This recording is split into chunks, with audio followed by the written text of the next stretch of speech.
Seorang miliarder memutuskan mengikuti seorang petugas kebersihan hamil sepulang kerja karena ia tidak pulang ke rumah dan rutenya sama sekali tidak biasa. Beberapa menit kemudian ia menemukan sebuah rahasia mengejutkan dan apa yang ia lakukan setelah itu mengubah hidup perempuan itu dan hidupnya sendiri. Naila Putri Wardani merapikan seragam di tubuhnya sebelum keluar dari ruang ganti. Kainnya terlalu longgar di pinggang dan terlalu sempit di dada. Ia menarik ujung baju ke bawah seolah bisa menyembunyikan sesuatu yang jelas tak lagi muat. Menarik napas dalam-dalam, satu shift lagi, beberapa jam lagi, di koridor servis lantai masih lembab oleh cairan pembersih, baunya menyengat hingga membuat perutnya mual. Secara refleks ia menyentuh perutnya, gerakan cepat hampir tak terlihat, seolah takut ada yang melihat. Cepat, Naila Putri Wardani, seru seseorang dari jauh, lantai atas harus benar-benar rapi hari ini. Ia menjawab pelan, ya, lalu mendorong troli kebersihan, roda-rodanya berderit seperti biasa. Suara yang selalu mengumumkan kehadirannya sebelum orang menoleh. Gedung itu terasa berbeda pagi itu, bukan lebih ramai melainkan lebih tegang. Orang berbicara lebih pelan, langkah-langkah tergesa, pintu-pintu ditutup dengan kehati-hatian berlebihan. Naila Putri Wardani merasakannya tanpa benar-benar tahu mengapa. Sejak kecil ia belajar membaca suasana karena suasana selalu bicara bagi yang mau mendengar. Investor, bisik seorang pegawai kepada yang lain dekat lift. Arya Pradana Wiratama sudah tegang sejak pagi. Nama itu menggantung sesaat di udara. Arya Pradana Wiratama. Kadang Naila Putri Wardani berbicara langsung dengannya. Lebih sering melihatnya dari jauh melintasi koridor dengan langkah tegas, dikelilingi orang-orang yang bicara terlalu cepat, pria bertubuh tinggi, postur tegak, pengamat ulung. Seolah selalu terlambat untuk sesuatu yang penting. Ia menundukkan kepala dan melanjutkan pekerjaan. Di toilet lantai eksekutif ia menggosok marmer dengan hati-hati. Pantulan cermin mengejutkannya. Wajah lebih pucat dari biasanya, lingkar mata lebih dalam, rambut diikat terlalu kencang agar tak jatuh. Kamu baik-baik saja? Tanya seorang perempuan bersepatu hak tinggi sambil berlalu tergesa. Baik, jawab Naila Putri Wardani otomatis, padahal tidak. Namun ia sudah belajar bahwa jawaban itu tak mengubah apapun. Ponselnya bergetar di saku seragam, ia membeku sejenak dan menoleh. Tak ada siapa-siapa. Ia mengambil ponsel dengan hati-hati seolah benda terlarang. Pesan singkat dari nomor tak dikenal, datang sebelum jam 6, jangan terlambat, jantungnya berdegup kencang. Naila Putri Wardani segera menghapus pesan itu, menyimpan ponsel dan menarik napas menghitung sampai 5. Ini tak boleh terjadi di sini. Bukan hari ini, bukan sekarang. Ia memanggil pengawas yang muncul di koridor. Kami butuh kamu naik untuk membantu ruang rapat besar. Akan ada pertemuan penting sekarang. Ucapnya terlepas sebelum sempat mengendalikan diri. Pria itu mengernyit. Ada masalah? Ia tak segera menjawab. Tidak. Lalu mendorong troli ke lift service. Saat naik ia merasakan gerakan kecil di dalam perut, pengingat sunyi, sekaligus beban dan alasan. Di lantai atas suasananya berbeda. Pendingin udara lebih dingin, karpet terlalu bersih, suara-suara tertahan di balik pintu tertutup. Naila Putri Wardani menyandarkan troli ke dinding seperti biasa. Berusaha mengambil ruang sekecil mungkin. Dia hamil? Ya? Bisik seseorang tak jauh. Iya. Jawab suara lain, tapi sepertinya tak ingin orang tahu. Naila Putri Wardani pura-pura tak mendengar dan melakukannya dengan sangat baik. Sebuah keterampilan yang ia asah seiring waktu. Saat membersihkan meja penyangga ia mendengar langkah tegas di belakangnya. Ia tak perlu menoleh untuk tahu siapa. Keheningan yang terbentuk mengkhianatinya. Arya Pradana Wiratama berhenti sejenak mengamati pergerakan. Tatapannya melewati dirinya seperti menilai benda yang berada di tempat yang salah. Tidak ada kecaman terang-terangan dan tidak ada keramahan, hanya perhitungan dingin. Ini harus siap dalam 10 menit, katanya tanpa meninggikan suara. Tanpa kesalahan? Baik, Pak, jawab Naila Putri Wardani dengan pandangan tertuju ke lantai. Ia berlalu. Naila Putri Wardani menghembuskan napas perlahan. 10 menit kemudian koridor sudah bersih dan pintu-pintu tetap tertutup. Ia mendorong troli kembali dengan kaki terasa lebih berat dari biasanya. Jam menunjukkan waktu yang sama seperti selalu. Ia harus pergi, harus segera berangkat. Sudah mau pulang? Tanya Pak Hendra Gunawan saat melihatnya menyimpan peralatan. Harus, katanya. Hari ini saya perlu pulang tepat waktu. Ia menatapnya 1 detik lebih lama dari biasanya. Hanya hari ini? Tanyanya. Hanya hari ini. Kebohongan kecil yang perlu. Di ruang ganti Naila Putri Wardani berganti pakaian dengan tergesa. Mengenakan kaos longgar berwarna gelap, mengecek jam sekali lagi, menyimpan seragam dengan kehati-hatian berlebihan seolah kain itu adalah satu-satunya yang ia miliki. Saat keluar gedung udara jalanan menyentuh wajahnya, ia menoleh ke kiri dan kanan sebelum melangkah. Selalu menoleh, kebiasaan yang tidak muncul tanpa alasan. Arya Pradana Wiratama mengamati dari jendela lantai atas. Ia tak tahu persis mengapa tetapi ada sesuatu pada perempuan itu yang mengganggunya sejak pagi. Bukan kehamilan karena ia sudah melihat banyak karyawan hamil. Bukan pekerjaan, melainkan caranya. Ia pergi tanpa berbicara dengan siapapun. Tidak melihat ponsel, tidak berhenti mengobrol, berjalan terlalu cepat untuk seseorang yang kelelahan. Arya Pradana Wiratama menutup tirai jendela dengan rasa jengkel pada dirinya sendiri. Beberapa menit kemudian saat meninggalkan gedung ia melihat Naila Putri Wardani menyeberang jalan di depan. Ia menoleh ke belakang sedetik dengan tatapan cepat dan waspada seolah menunggu sesuatu atau seseorang. Arya Pradana Wiratama memperlambat langkah. Ia belum tahu alasannya. Hanya tahu ini bukan rasa ingin tahu biasa dan untuk pertama kalinya setelah waktu yang lama ia memutuskan untuk benar-benar memperhatikan. Hari berikutnya dimulai sebelum matahari terbit. Naila Putri Wardani terbangun dengan tubuh berat dan rasa tak nyaman karena tidur tak nyenyak. Kamar kecil itu terlalu sederhana untuk menyimpan kenyamanan. Ia duduk di tepi ranjang beberapa detik sambil menarik napas menunggu mual mereda. Tangannya menyentuh perut kini tanpa perlu menyembunyikan gerakan itu. Di sana tak ada yang melihat, di sana ya bisa ada. Perjalanan ke tempat kerja berlangsung sunyi, bus penuh, wajah-wajah lelah, pemandangan yang sama seperti selalu. Naila Putri Wardani turun 2 halte lebih awal dari biasanya lalu berjalan sisa rute, bukan demi hemat melainkan demi kehati-hatian. Ketika memasuki gedung ia kembali merasakan suasana aneh, tidak setegang kemarin namun masih syarat tekanan. Rapat sudah usai dan para investor telah pergi tetapi beban itu tertinggal seperti gema. Pagi, ucapnya pelan saat melewati pos keamanan, tak ada yang menjawab. Di ruang ganti 2 pegawai berbincang dengan suara tertahan. Naila Putri Wardani mengambil seragam dan berganti tanpa suara. "Kamu lihat bagaimana bos kemarin?" Komentar salah satu. "Dia seperti binatang." Katanya hampir kehilangan kontrak besar. Naila Putri Wardani menatap loker tanpa bereaksi. "Dan yang itu?" Lanjut suara lain tanpa sungkan. "Bekerja." "Hamil seperti itu? Aku sih tidak berani." Naila Putri Wardani menutup loker dengan bunyi klik kering lalu berbalik. "Pagi," katanya sopan. Keduanya terdiam. Di koridor servis ia mendorong troli lebih keras dari biasanya. Deritanya memantul menyebalkan. Ia berhenti, mengatur salah satu roda, lalu melanjutkan. Seluruh dirinya ingin menjadi tak terlihat namun hari itu rasanya mustahil. Saat membersihkan area dekat ruang-ruang administrasi ia mendengar langkah-langkah yang dikenalnya. Ia tak perlu menoleh untuk memastikan keheningan yang terbentuk sudah lebih dari cukup. Arya Pradana Wiratama berjalan cepat ditemani seorang manajer, Bimo Saputra. Mereka berbicara pelan namun nadanya tegang. "Ini tidak boleh terulang," kata Arya Pradana Wiratama. "Perusahaan tidak bisa bergantung pada improvisasi. Kami sudah meninjau ulang prosesnya," jawab Bimo Saputra. Arya Pradana Wiratama berhenti mendadak ketika menyadari Naila Putri Wardani berada di sana. Tatapannya berhenti terlalu lama di dirinya. "Kamu?" katanya singkat. Jantung Naila Putri Wardani berdegup kencang. "Ya, Pak. Mengapa kemarin kamu berada di area ini di luar jam biasanya?" Pertanyaan itu tidak datang dengan teriakan melainkan dengan kendali yang justru lebih menakutkan. "Saya mendapat perintah untuk membersihkan," jawabnya hati-hati memilih kata. "Dan kamu keluar 5 menit lebih awal?" lanjut Arya Pradana Wiratama. "Itu tidak biasa." Bimo Saputra menatap mereka berdua dengan canggung. "Saya, Naila Putri Wardani," mulai bicara namun suaranya tersendat. Arya Pradana Wiratama memotong. "Saya tidak menanyakan kehidupan pribadi kamu," katanya. "Saya menanyakan apakah ada sesuatu yang mengganggu pekerjaanmu?" Naila Putri Wardani menelan ludah. "Tidak, Pak." "Kamu yakin?" desaknya. Naila Putri Wardani mengangguk. Gerakannya terlalu tegas untuk seseorang yang gemetar di dalam. "Di sini," lanjut Arya Pradana Wiratama, "setiap orang punya fungsi dan fungsi menuntut fokus. Kamu tidak dibayar untuk menyimpan rahasia yang mengganggu itu." Kalimat itu jatuh seperti beban berat.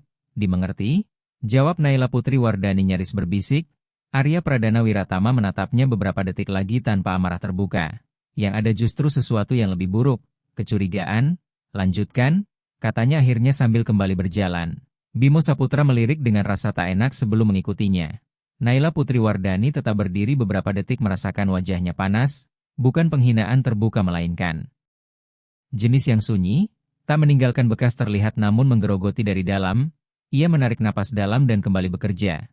Sepanjang sisa pagi ia merasakan tatapan, Bukan dari semua orang tetapi dari beberapa, seolah tiba-tiba ia menjadi bahan pembicaraan. Mereka tak berbicara langsung namun berbisik saat ia lewat. Saat jam makan siang ia duduk sendiri di kantin karyawan, membuka nasi bungkus dan makan perlahan tanpa selera. Ponselnya kembali bergetar dari nomor tak dikenal. Kamu pikir ini akan berlangsung selamanya? Jantungnya hampir meloncat. Naila Putriwardani memejamkan mata sejenak, tak menjawab, menyimpan ponsel dengan tangan gemetar.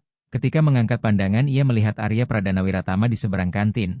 Ia tak tampak mengamatinya tetapi ketika berdiri ia melewatinya terlalu pelan untuk disebut kebetulan. Ada yang salah dan Naila Putriwardani merasakannya di seluruh tubuh. Di akhir shift ia keluar 5 menit lebih awal lagi tanpa menoleh ke belakang. Kali ini ia berjalan cepat ke halte Transjakarta, menarik napas dalam mencoba mengusir perasaan sedang diikuti. Dari lantai atas gedung-gedung Wiratama Tower Arya Pradana Wiratama mengamati dari jendela. Ia tak bisa menjelaskan mengapa perempuan itu tak keluar dari pikirannya. Bukan rasa kasihan, bukan rasa bersalah. Melainkan keyakinan mengganggu bahwa ada sesuatu yang belum ia lihat dan ia tidak menyukai itu. Arya Pradana Wiratama turun lewat lift, meraih kunci dari saku jas dan keluar melalui garasi. Mesin mobil menyala dengan dengung rendah yang familiar. Itu masuk akal baginya, kendali, jarak, keamanan. Ia melihat Naila Putriwardani naik ke bus Transjakarta sesaat sebelum lampu berubah. Bus melaju berat masuk ke arus Jalan Jenderal Sudirman. Arya Pradana Wiratama mengikutinya dengan jarak 2 mobil. Lalu lintas membantu. Lampu merah panjang dan bus berhenti di setiap halte. Ia tak perlu mendekat, cukup tidak kehilangan. Bus meninggalkan kawasan pusat kota. Gedung-gedung tinggi tertinggal. Fasad bangunan menjadi lebih sederhana. Profil pertokoan berubah. Naila Putriwardani turun setelah hampir 40 menit perjalanan. Arya Pradana Wiratama memarkir mobil beberapa meter di depan. Naila Putriwardani menyeberang jalan lalu berjalan. Ia tidak tampak lelah dan tidak tampak tersesat. Melangkah seperti seseorang yang mengenal setiap retakan trotoar, Arya Pradana Wiratama mengikutinya dengan mobil pada kecepatan rendah lalu kembali memarkir. Berjalan kaki untuk jarak pendek sambil menjaga jarak, ia tidak ingin terlihat dan tidak ingin menakutkan. Kawasan Jatinegara, Jakarta Timur terasa terlalu sunyi untuk jam itu. Rumah-rumah tua, tembok tinggi, sedikit jendela terbuka. Naila Putriwardani berbelok ke kanan lalu ke kiri dan memperlambat langkah sebelum mencapai sebuah gerbang yang tak mencolok. Arya Pradana Wiratama berhenti di seberang jalan. Gerbang itu tinggi dari logam sederhana, tanpa papan besar, hanya penanda kecil yang hampir tersembunyi di samping interkom. 2 kamera CCTV tampak di puncak tembok dengan pencahayaan fungsional tanpa hiasan. Naila Putriwardani berhenti di depan gerbang, menoleh ke kiri dan kanan dengan gerak cepat dan otomatis. Menekan interkom, menunggu, gerbang terbuka secukupnya untuk ia masuk lalu segera menutup kembali. Arya Pradana Wiratama merasakan sesak aneh di dada. Itu bukan rumah dan bukan gedung biasa. Jelas bukan tempat yang dimasuki seseorang secara kebetulan. Ia menyeberang dengan hati-hati dan membaca papan kecil itu. Namanya terlalu netral dan institusional, tidak berkata banyak bagi yang melintas cepat namun cukup bagi yang ingin memahami. Layanan rahasia akses terbatas. Arya Pradana Wiratama mundur selangkah dan mengintip melalui celah gerbang. Ia melihat koridor rumah aman, pelita, yang sederhana dan terang. Seorang perempuan lebih tua berjalan di dalam sambil membawa papan klip. Seorang yang lebih muda berbicara pelan dekat pintu. Tak satu pun tampak sebagai penghuni biasa. Ia tak perlu berpikir lebih jauh. Itu adalah rumah aman, pelita. Pemahaman itu datang berat dan nyaris fisik. Semua kepingan yang sebelumnya tak menyatu kini berbaris dengan kejelasan yang kejam. Kelelahan berlebih, keheningan, terburu-buru pulang, takut menarik perhatian, pesan-pesan yang dihapus. Naila Putri Wardani tidak pulang ke rumah karena ia tidak memiliki rumah untuk dituju. Arya Pradana Wiratama mundur beberapa langkah merasa sebagai penyusup. Ia tak berhak berada di sana dan tak berhak mengetahui dengan cara itu. Namun ia tahu, ia berdiri beberapa menit menatap gerbang tertutup tanpa suara dan tanpa gerak selain yang perlu. Tempat yang diciptakan untuk tak terlihat dan melindungi mereka yang perlu menghilang sementara waktu. Ia kembali ke mobil dalam diam. Di perjalanan pulang lalu lintas terasa lebih lambat dan lebih berat. Setiap lampu merah adalah waktu terlalu panjang untuk berpikir. Ia teringat caranya berbicara kepada Naila Putriwardani kemarin. Kalimat yang diucapkan tanpa meninggikan suara. Kamu tidak dibayar untuk menyimpan rahasia. Rasa malu menyergapnya. Di sisi lain tembok Naila Putriwardani berjalan menyusuri koridor sempit. Menyimpan tas di loker sederhana dan menarik napas panjang. Bau di sana berbeda. Lebih bersih, lebih netral, aman, sampai dengan baik. Tanya Bu Ratna Handayani dengan suara rendah. Sampai? Jawab Naila Putri Wardhani. Ia duduk di kursi sederhana dan meletakkan tangan di perut. Jantungnya masih berdebar tanpa tahu mengapa. Hanya terasa, kamu baik-baik saja? Desak Bu Ratna Handayani. Baik, katanya hanya lelah. Ia tidak menceritakan bahwa sejenak ia merasa sedang diawasi karena ia tak ingin memelihara rasa takut. Rasa takut sudah terlalu banyak. Kemudian saat berbaring di ranjang sempit Naila Putri Wardhani menatap langit. Langit, ia memikirkan hari esok, pekerjaannya, atasannya, dan keheningan yang harus ia jaga agar tetap tak terlihat dan terlindungi. Di sisi lain kota Arya Pradana Wiratama masuk rumah tanpa menyalakan lampu. Berdiri diam di ruang tamu dengan kunci masih di tangan sambil memutar ulang setiap detail di kepalanya. Ia tidak mengikuti seorang karyawan karena rasa ingin tahu. Ia menemukan seorang perempuan yang sedang melarikan diri dan kini ia tahu. Mengabaikan hal itu bukan lagi pilihan. Naila Putri Wardhani tidak tidur nyenyak malam itu.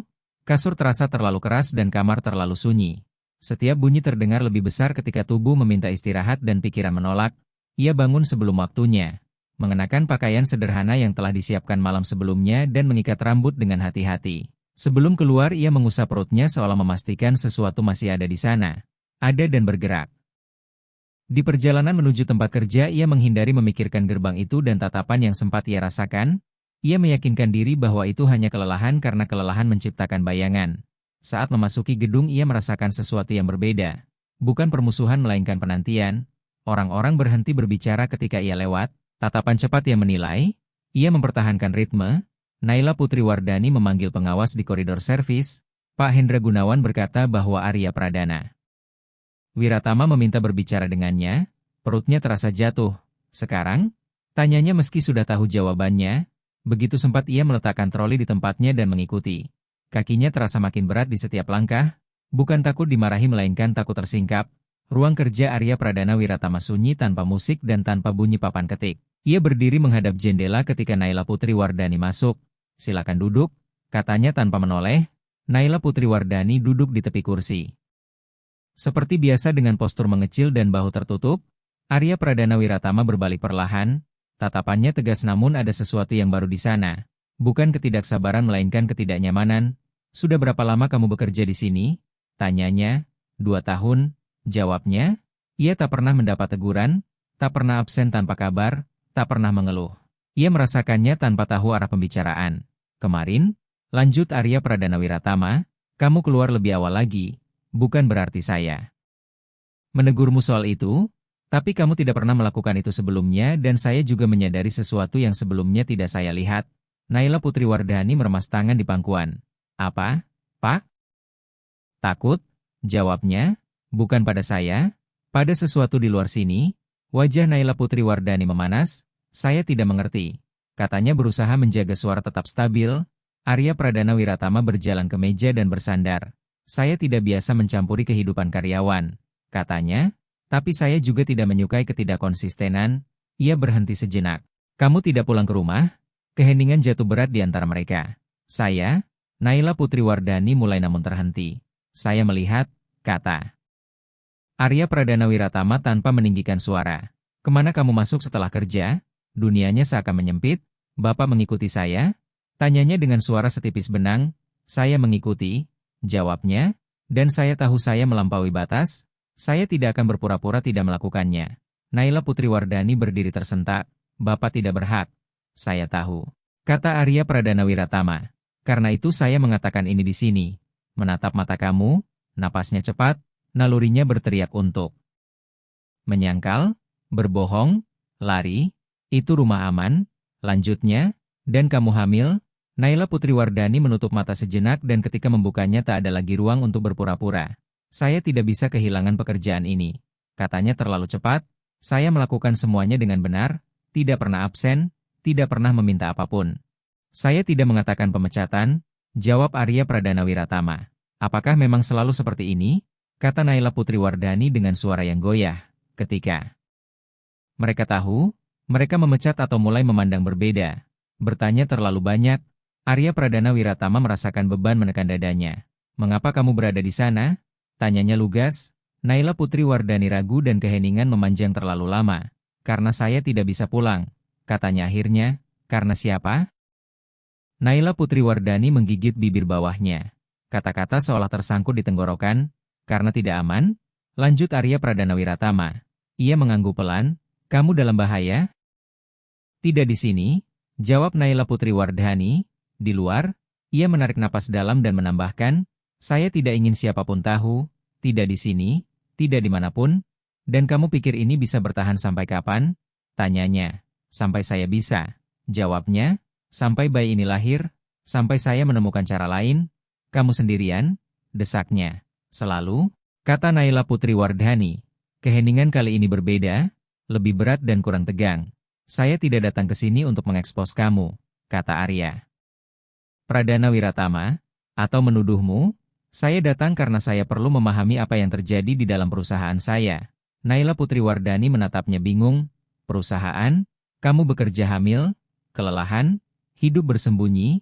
Lanjutnya? Dan tidak ada yang menyadari. Atau menyadari lalu berpura-pura itu bukan masalah. Ia menarik napas dalam. Ini lebih banyak bicara tentang kami daripada tentang kamu. Mata Naila Putriwardhani berkaca-kaca namun ia menahannya.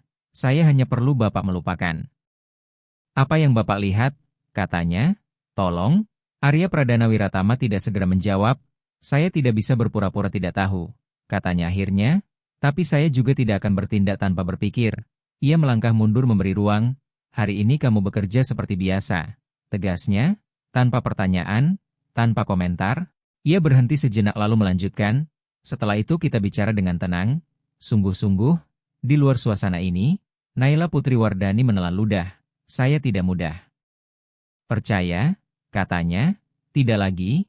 Saya tidak berharap kamu percaya, jawab Arya Pradana Wiratama. Saya hanya minta kamu membiarkan saya mencoba melakukannya dengan benar. Ia ragu lalu mengangguk.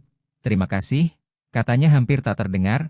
Ketika keluar dari ruangan koridor terasa lebih sempit dan lebih berat. Tidak ada kelegaan, hanya perasaan bahwa sesuatu telah terbuka dan tak bisa ditutup kembali. Di sisi lain meja Arya Pradana Wiratama terdiam beberapa menit memikirkan gerbang, papan kecil, dan tatapan Naila Putriwardhani yang memohon untuk tidak dilihat. Ia mencari sebuah rahasia dan menemukan kegagalan yang jauh lebih besar.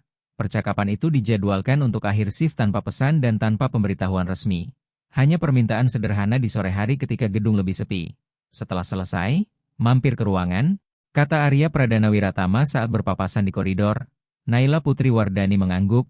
Jantungnya berdetak lebih cepat namun bukan seperti sebelumnya. Bukan panik melainkan lelah. Ketika jam menunjukkan waktunya, Naila Putriwardhani menyimpan peralatan dengan hati-hati dan berjalan ke lantai atas. Ia tidak membawa tas dan tidak membawa ponsel. Hanya dirinya sendiri. Ruangan itu terasa berbeda kali ini dengan cahaya lebih redup dan jendela sedikit terbuka. Arya Pradana Wiratama duduk tanpa jas dengan lengan baju tergulung. Tutup pintunya, katanya tanpa menoleh. Naila Putriwardhani menurut. Saya akan langsung ke intinya. Mulai Arya Pradana Wiratama. Karena saya tidak ingin kamu merasa perlu membela diri. Naila Putriwardhani duduk dan tangannya otomatis bertumpu di perut. Saya tidak berada di rumah aman itu tanpa alasan. Katanya bahkan sebelum pertanyaan, dan itu bukan keputusan satu hari. Arya Pradana Wiratama memberi isyarat agar ia melanjutkan. Saya meninggalkan rumah ketika tahu saya hamil. Ia mulai, bukan karena dia marah, tapi karena dia berubah, kata dia menggantung di udara, berawal dari kontrol, berlanjut ke pertanyaan dan kecurigaan, lalu datang teriakan dan ancaman. Ia menarik napas dalam. Ketika saya bilang akan mempertahankan bayi ini, dia berkata saya merusak hidupnya. Arya Pradana Wiratama mengepalkan tangan perlahan. Saya mencoba bertahan, kata Naila Putriwardhani, karena kita selalu mencoba. Terlebih dahulu, tapi ada satu hari ketika saya menyadari ini bukan hanya tentang saya, melainkan tentang apa yang akan datang. Ia menyentuh perutnya dengan lembut. Saat itulah saya pergi tanpa apapun, dengan pakaian di badan dan dokumen. Tanya Arya Pradana Wiratama lirih. Iya, jawab Naila Putriwardhani. Rumah aman adalah satu-satunya tempat yang tidak menanyai saya terlalu banyak. Ia tersenyum tipis dan getir.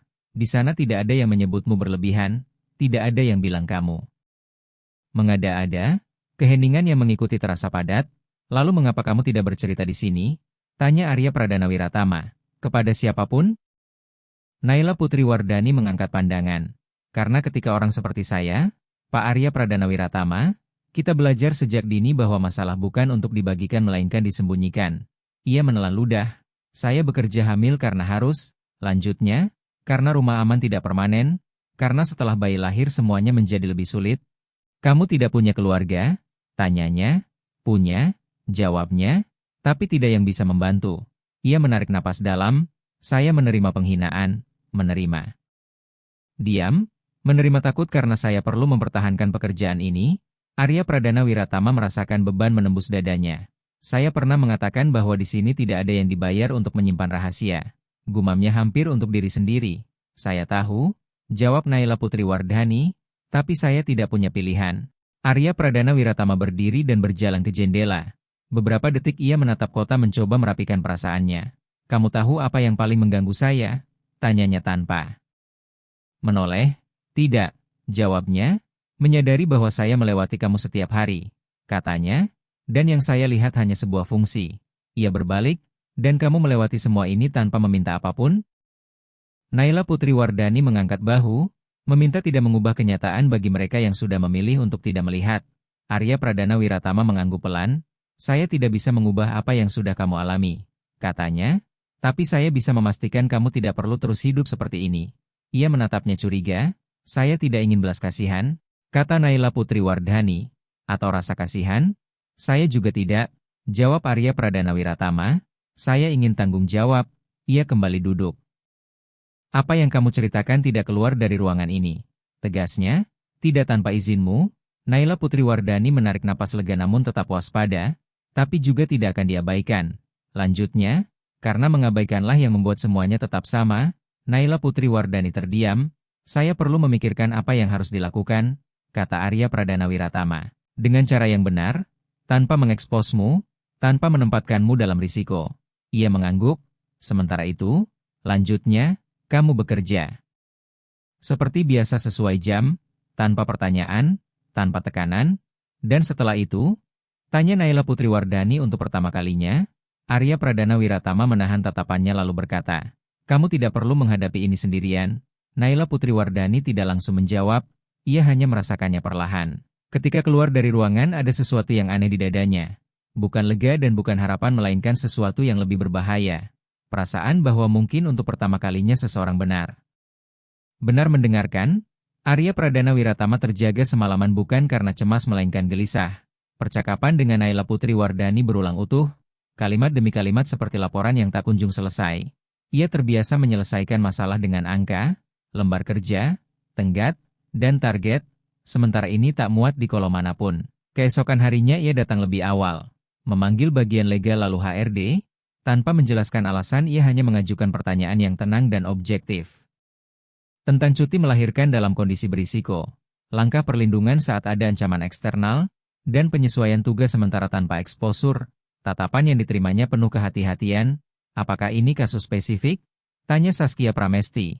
Ini hal yang manusiawi, jawab Arya Pradana Wiratama, dan mendesak. Kemudian ia meminta agar Naila Putri Wardhani dipanggil di akhir shift tanpa keramaian dan tanpa undangan formal. Ia masuk ke ruangan dengan postur tertutup yang sama namun ada sesuatu yang berbeda. Bukan ketakutan, melainkan pertahanan. Arya Pradana Wiratama memulai lugas, saya sudah memikirkan apa yang kamu ceritakan, dan ia meletakkan sebuah amplop di atas meja. Di dalamnya ada bantuan finansial segera, tidak tercatat di sistem, tidak mengeksposmu. Naila Putri Wardhani tidak menyentuh amplop itu, saya tidak bisa menerima ini, katanya. Ini bukan pinjaman, jawab Arya Pradana Wiratama, ini dukungan, itu amal, sanggah Naila Putri Wardhani, dan itu tidak saya terima, keheningan. Yang menyusul terasa tegas, bukan canggung melainkan batas yang jelas, saya tidak meminta sedekah, lanjut Naila Putri Wardhani, saya meminta pekerjaan, itu saja. Arya Pradana Wiratama menarik napas dalam, saya mengerti, katanya, tetapi pekerjaan tidak menyelesaikan semuanya sekarang. Ia menyelesaikan apa yang bisa saya kendalikan, jawab Naila Putri Wardhani.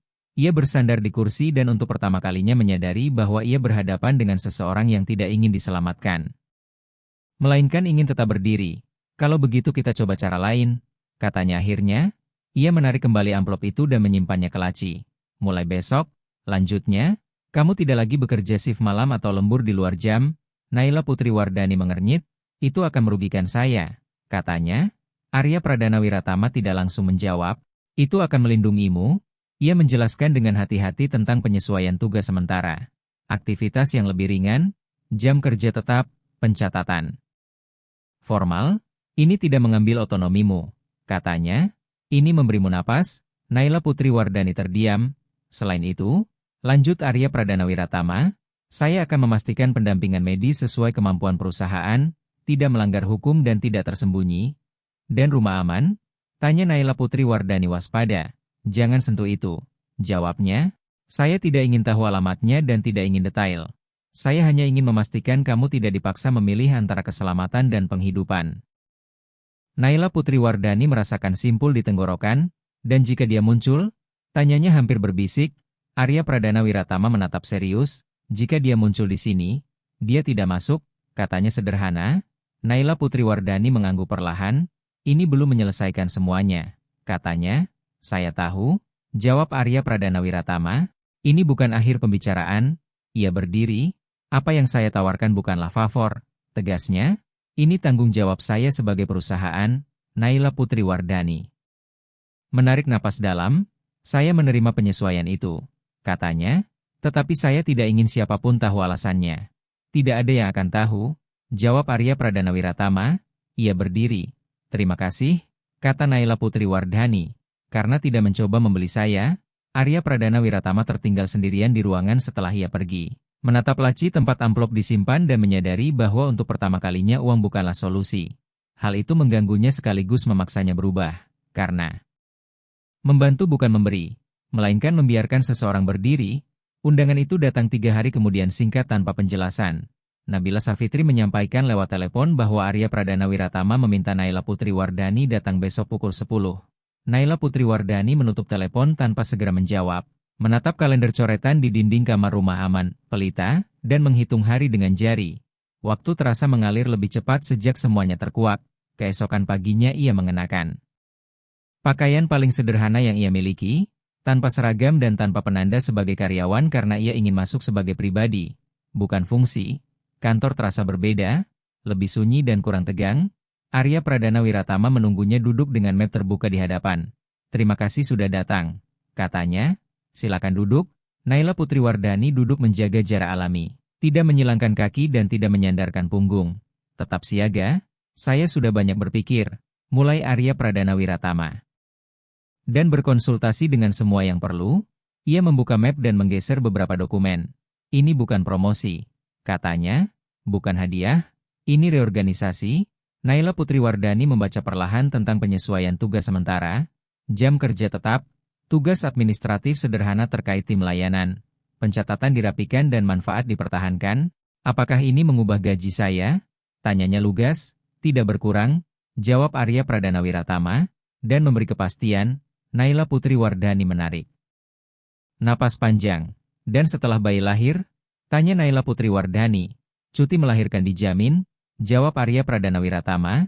Tanpa kehilangan hubungan kerja, keheningan singkat menyusul. Saya tidak ingin diawasi, kata Naila Putri Wardani. Atau dijadikan contoh? Arya Pradana Wiratama mengangguk. Tidak akan, jawabnya. Ini tidak akan menjadi cerita manis di lorong. Ia menutup map. Ada satu hal lagi, lanjutnya. Saya tahu rumah aman tidak bersifat permanen dan saya tahu keluar dari sana membutuhkan struktur. Naila Putri Wardani menatapnya curiga. Saya tidak akan memaksamu keluar, katanya. Tetapi saya bisa memastikan bahwa ketika kamu keluar, kamu tidak kembali ke tempat yang sama seperti sebelumnya. Apa maksudnya? Tanya Naila Putri Wardani. Artinya kamu tidak perlu menerima apa saja demi bertahan hidup, jawab Arya Pradana Wiratama, atau mengekspos diri hanya untuk mempertahankan yang paling dasar. Tenggorokan Naila Putri Wardani terasa mengencang. Saya tidak ingin anak saya tumbuh melihat ibunya hidup dalam ketakutan, katanya. Arya Pradana Wiratama menahan tatapan. Dan saya juga tidak ingin terus memimpin perusahaan yang berpura-pura tidak melihat. Balasnya, Naila Putri Wardani terdiam beberapa detik lalu mengangguk. Saya menerima, katanya, tapi dengan cara saya. Apa caramu? Tanyanya. Dengan martabat, jawab Naila Putri Wardani, tanpa rahasia terbuka, tanpa nama beredar, tanpa balas budi yang ditagih. Arya Pradana Wiratama mengulurkan tangan, disepakati. Naila Putri Wardani menjabatnya dengan tegas. Saat keluar dari gedung Naila Putri Wardani merasakan sesuatu yang berbeda di tubuhnya. bukan kelegaan penuh, masih ada takut. Tetapi kini ada pijakan, di rumah aman, pelita, ia hanya menceritakan yang perlu. Tanpa detail dan tanpa janji besar. Ia hanya mengatakan bahwa pekerjaannya berubah, jamnya berbeda, dan kini lebih aman. Malam hari saat berbaring ia meletakkan tangan di perut dan menarik napas panjang. Kita akan baik-baik saja, bisiknya. Di sisi lain kota Arya Pradana Wiratama memandangi gedung perusahaan dari jendela mobil. Memikirkan berapa banyak keputusan yang ia ambil tanpa mempertimbangkan mereka yang menjadi tak terlihat dalam prosesnya. Itu bukan keputusan jenius atau heroik, melainkan keputusan pertama yang benar setelah waktu yang lama dan ia tahu. Setelah itu tidak mungkin kembali ke tempat yang sama. Keesokan harinya Arya Pradana Wiratama tidak memberitahu siapapun, tidak menghubungi bagian legal, tidak melewati HRD, tidak membawa sopir.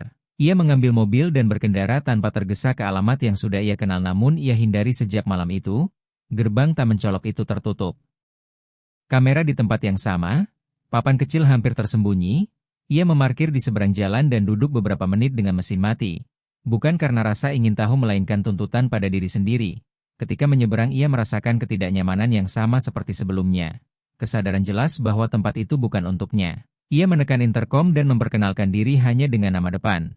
Menunggu, gerbang terbuka dan Bu Ratna Handayani menyambutnya dengan tatapan waspada dan suara rendah. Menanyakan apa yang bisa dibantu.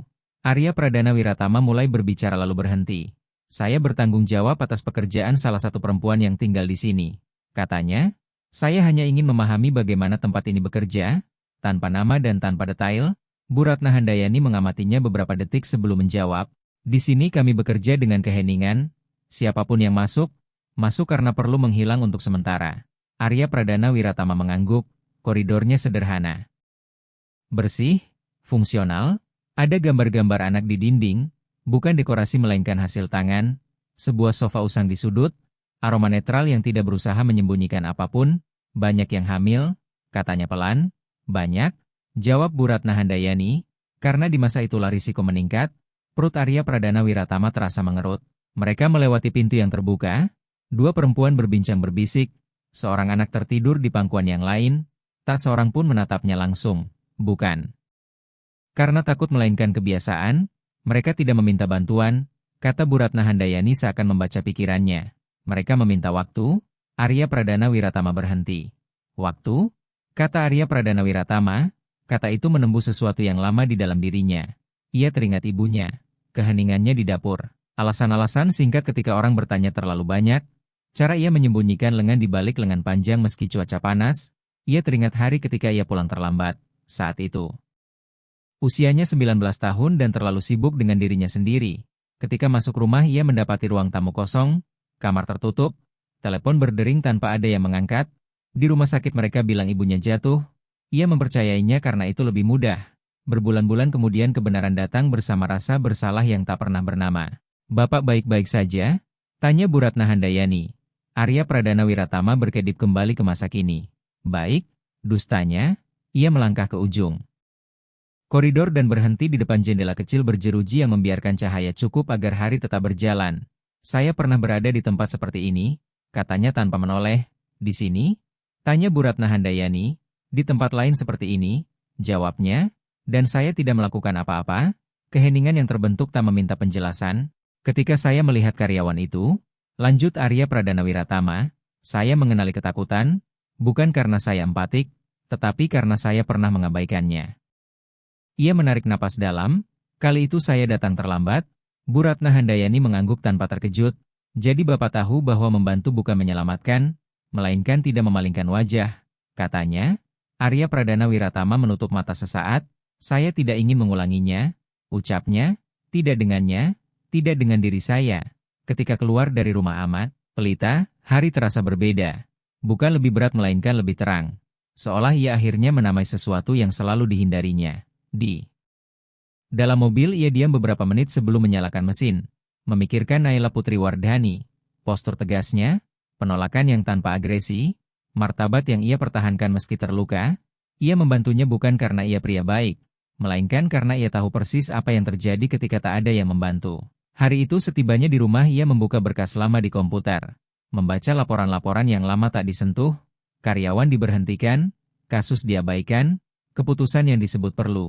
Lalu, menutup semuanya, keesokan harinya ia memanggil Naila Putriwardhani. "Saya pergi ke sana," katanya lugas, "ke rumah Aman." Tubuh Naila Putriwardhani menegang. "Mengapa?" tanyanya. "Untuk memahami," jawab Arya Pradana Wiratama, dan untuk tidak mengulangi kesalahan lama, ia menatapnya beberapa detik. "Lalu apa yang Bapak putuskan?" tanya Naila Putriwardhani. Arya Pradana Wiratama menahan tatapan, "Bahwa kali ini saya tidak datang terlambat." Naila Putriwardhani tidak menjawab, hanya merasakannya perlahan. Ia belum tahu apa artinya. Tetapi untuk pertama kalinya ia merasakan bahwa ini bukan sekadar bantuan, melainkan perbaikan. Naila Putriwardhani merasakan perubahan bahkan sebelum kata apapun, bukan kenaikan gaji atau pengumuman, melainkan keheningan yang berbeda. Orang-orang tak lagi menghindari tatapan ketika ia lewat, tidak berbisik, tidak bertanya, hanya menghormati. Jadwal baru dimulai minggu itu. Ia datang pagi dan pulang tengah sore. Tubuhnya berterima kasih. Perutnya membesar tanpa perlu meminta maaf. Arya Pradana Wiratama menjaga jarak bukan karena dingin melainkan demi kehati-hatian. Semua yang perlu dilakukan berjalan di balik layar tanpa hiruk-pikuk dan tanpa pertunjukan. Pada hari Jumat Naila Putriwardhani merasakan nyeri untuk pertama kali. Bukan mendadak melainkan tekanan rendah yang menetap. Ia mencoba mengabaikan dan terus bekerja sampai menyadari itu tak mereda lalu duduk. Seorang rekan menyadari, "Naila Putriwardhani, kamu baik-baik saja?" Ia mencoba menjawab namun napasnya gagal. Rumah sakit mengonfirmasi apa yang ia khawatirkan. Persalinan dini, belum segera tetapi terlalu dekat untuk diambil risiko. Arya Pradana Wiratama tiba ketika dokter selesai menjelaskan, ia perlu dirawat inap, kata dokter, setidaknya beberapa hari. Naila Putriwardhani menutup mata, reaksi pertamanya praktis, apakah saya akan kehilangan pekerjaan?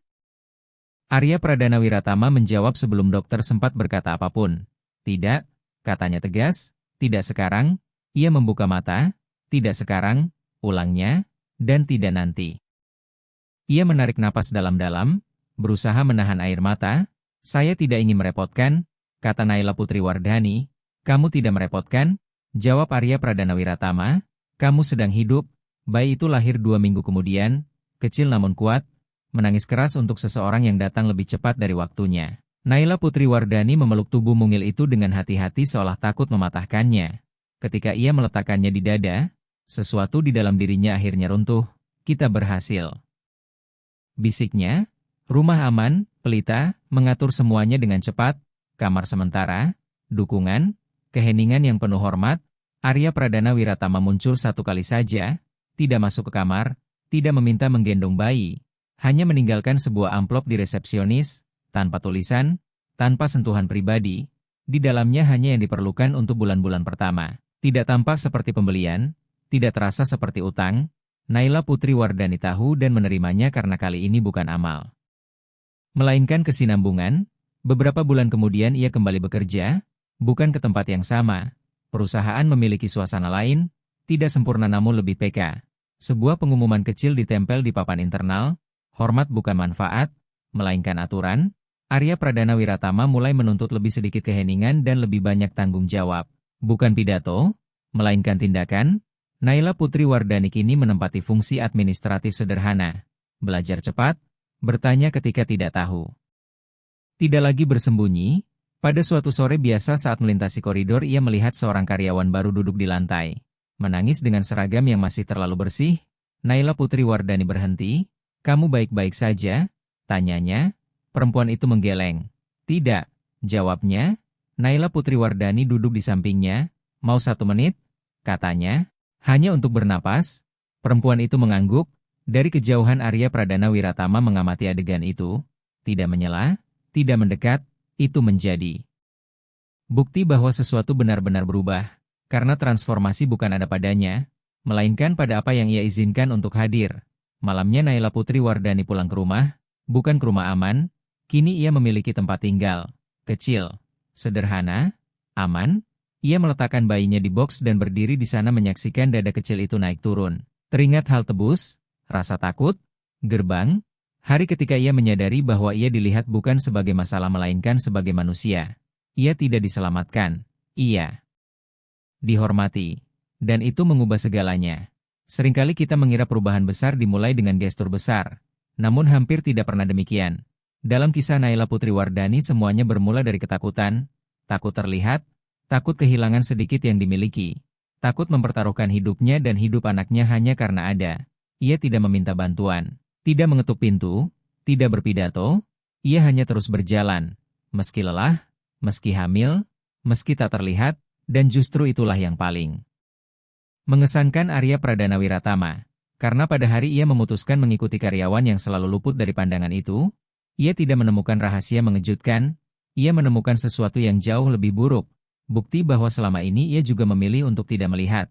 Rumah aman, pelita, tidak hanya mengubah takdir Naila Putriwardhani. Tempat itu memaksa Arya Pradana Wiratama menatap masa lalunya sendiri. Saat-saat ia datang terlambat, saat ia memilih diam karena lebih nyaman, perbedaannya adalah kali ini ia memilih tidak mengulang kesalahan. Bukan dengan uang yang dilemparkan, bukan dengan amal yang merendahkan, melainkan dengan hormat, tanggung jawab, dan kehadiran.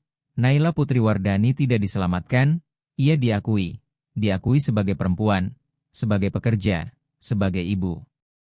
Dan ketika seseorang akhirnya diakui, sesuatu berubah di dalam dirinya. Naila Putriwardhani mulai melihat nilai di tempat yang sebelumnya hanya berisi bertahan hidup. Karena itu pada akhirnya perubahan terbesar bukanlah pekerjaan baru, bukan stabilitas, bukan pula bayi di pelukan, melainkan momen ketika Naila Putriwardhani berhenti di koridor, melihat perempuan lain menangis dan tidak berjalan begitu saja. Karena mereka yang pernah tak terlihat tahu persis di mana rasa sakit itu berada. Dan mungkin itulah pelajaran terbesar dari kisah ini. Terkadang perbedaan antara menghancurkan sebuah hidup dan mengubahnya hanyalah tidak memalingkan wajah. Dan sekarang saya ingin tahu dari Anda, apakah Anda pernah mengenal seseorang seperti Naila Putriwardhani? Seseorang yang bekerja setiap hari, memikul ketakutan dan keheningan namun tetap berdiri. Dan jika Arya Pradana Wiratama tidak mengikuti karyawan itu malam itu, menurut Anda apakah kisah ini akan berakhir sama? Tuliskan di kolom komentar. Hal yang paling menyentuh Anda dari cerita ini, saya akan membaca setiap respons, dan ceritakan juga Anda menonton dari mana. Jika Anda menyukai kisah ini, tekan tombol suka karena itu sangat membantu kanal ini terus menghadirkan cerita-cerita seperti ini. Bagikan dengan orang yang spesial, dan jika Anda belum berlangganan, silakan berlangganan sekarang serta aktifkan loncengnya karena setiap hari ada kisah-kisah luar biasa, emosional, dan penuh pelajaran yang tinggal bersama kita jauh setelah akhir cerita. Partisipasi Anda membuat komunitas ini tumbuh, dan kisah berikutnya bisa menyentuh tepat di tempat yang paling tidak Anda duga. Terima kasih telah bersama saya sampai di sini. Sampai jumpa di cerita berikutnya.